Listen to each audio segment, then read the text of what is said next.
ఎప్పటికప్పుడు జీతాలు చెల్లించాలంటూ వైద్యారోగ్య శాఖ అవుట్సోర్సింగ్ ఉద్యోగులు ఆందోళనకు దిగారు. తక్షణమే కాంట్రాక్టు ఏజెన్సీలను రద్దు చేసి ప్రభుత్వమే తమకు జీతాలు చెల్లించాలంటూ కోటిలోని వైద్యారోగ్య శాఖ డైరెక్టర్ కార్యాలయం వద్ద నిరసనకు దిగారు.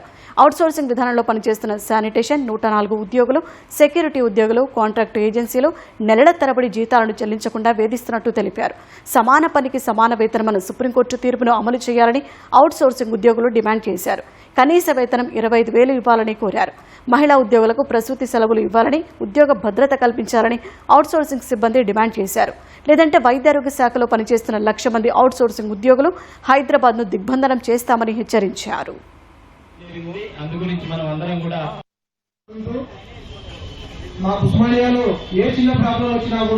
స్టేట్ కమిటీ మొత్తం వచ్చి సూపరింటెండెంట్ గారితో కానీ అక్కడ ఉన్న ఇన్ఛార్జ్ ఆర్ఎంఓస్తో కానీ అక్కడ కూర్చొని మాట్లాడి మా యొక్క ప్రాబ్లమ్స్ ను సాల్వ్ చేస్తూ మాకు చాలా సపోర్ట్ ఇస్తున్నారన్న. ఇంకొక విషయం, కార్పొరేషన్ ఏర్పాటు చేసే వరకు మీ యొక్క అవుట్ సోర్సింగ్ ఉద్యోగుల ఐక్యత, పెండింగ్ జీతాలను వెంటనే